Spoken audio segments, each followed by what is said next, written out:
Hello 701 participants, welcome to Module 7. Today I'll be talking about sources of artifactual variance. I decided to break the lecture up into two videos just to break things up for you guys, break things up for myself to make it into smaller segments. I will be focusing on measurement error and in the second talk, range restriction. There are of course other sources of artifactual variance such as imperfect construct validity, transcriptional errors, the artificial dichotomization of continuous variables. But I decided to focus on measurement error and range restriction because those are the two types of artifactual variance that we'll be correcting for when we begin our data analyses in Module 8. So, that being said, I'll begin with measurement error. And of course, we've covered measurement error somewhat in some of the readings so far, but this is a more formal introduction into it. Alright, so most measures, whether we're in the social sciences or even in the natural sciences, have less than perfect reliability. And certainly I would say that in the social sciences, especially in areas like psychology, sociology, management, where we're doing a lot of survey research, we tend to be more concerned with less than perfect reliability in our measures. Okay, so as a result of this, we have measurement error, which causes an observed effect size to underestimate the population effect size. So this is always true. We always have sources of measurement error, and this is always going to result in the attenuation of whether it's a correlation or a standardized mean difference. Okay, so when we are looking at correlations, we'd have two variables, and both would have measurement error. For standardized mean differences and proportions, the dependent variable will have measurement error as well. Okay, so as I said before, measurement error always works in the direction of causing the observed effect size, such as a correlation or mean difference, to underestimate the population effect size. Okay, so we have what we observe, and then we have, of course, what exists in the population. And one way in which we can explain this is through classical true score theory.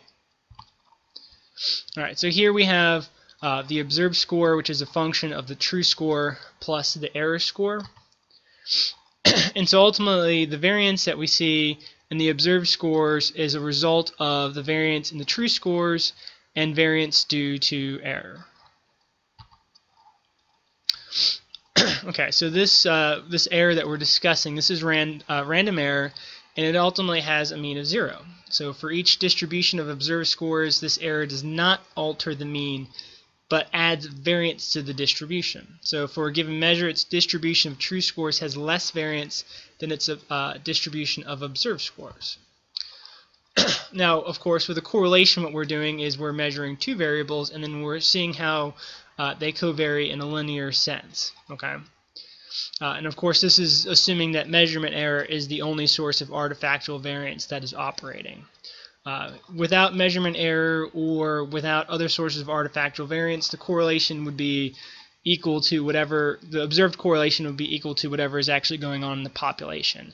But when we introduce these sources of artifactual variance, and in this case measurement error, we're going to see a difference between what is observed and what is the true score, and it's going to be an underestimated observation.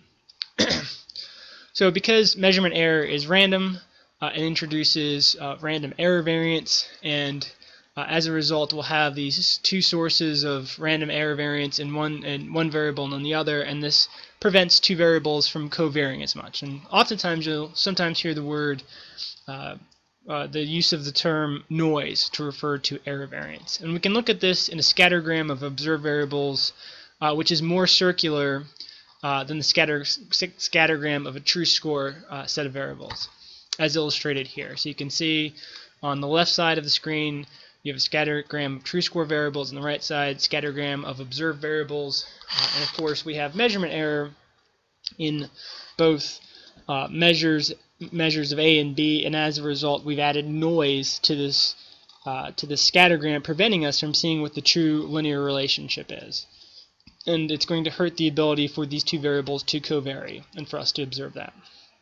Okay, so the correlation between two variables is less than the correlation of the variables in the true score form, and thus measurement errors caused us to observe a correlation that is an underestimate of the population value.